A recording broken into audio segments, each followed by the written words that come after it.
Does it change the mindset of a coach or of a team when you know you have a few games strung together here at home? You're not on the road constantly? Well, the mindset going in and out to a home stretch does change. I mean, this is an opportunity for us to really get ourselves going and start to play better as a hockey club on a consistent basis. You know, you want to play hard for your fans. They're here cheering for you every night, and we want to bring our best effort. So it's an opportunity to again get some wins in a row. That would be good for our team confidence and get ourselves back into the higher in the standings. Hey Coach, the timing of the Akeson call-up, he seems like a guy who might really be able to help you out on the power play. I know he played there a lot last season. Well, Akeson as a player, as I know, was very successful here in the point production side of the game. So a big part of it came on the power play.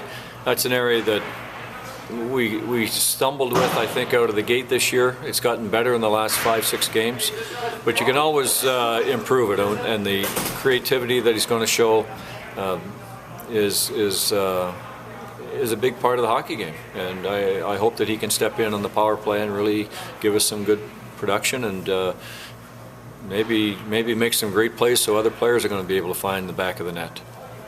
Is there any particular reason, for the timing why it comes now? You wanted an extra body for the homestand or anything like that, or?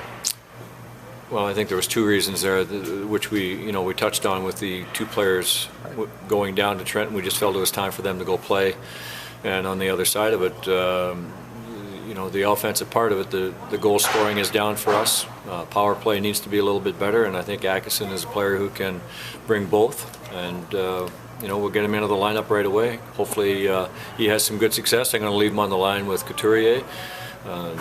Anytime you bring a player up who is a skilled player, an offensive-minded player, it's important to play him in your top two lines and give him lots of reasons to find success. And I'm hoping again that he's able to get going right away.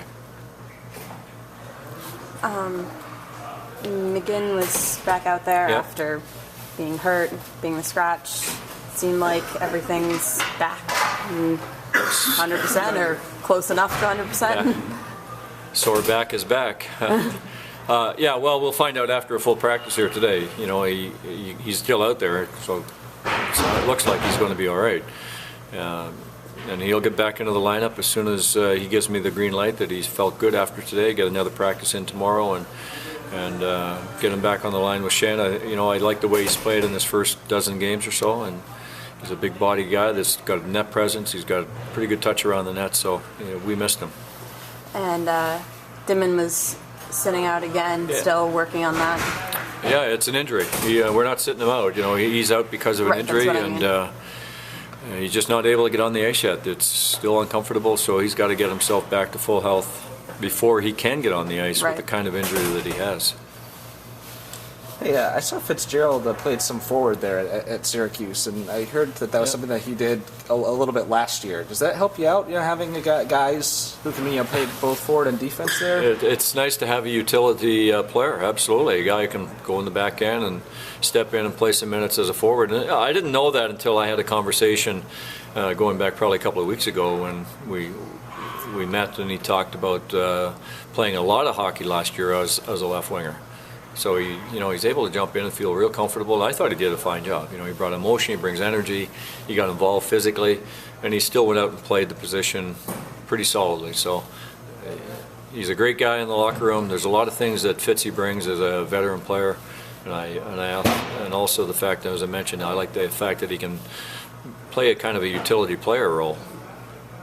Terry, you mentioned the emotion and the energy that he brings. Is that something that you feel was a needed boost in those areas? No, I don't think it was a needed boost, but I think whenever our locker room is good. We've got a good group of guys in there that really give each other good support and a lot of energy in the locker room all the time.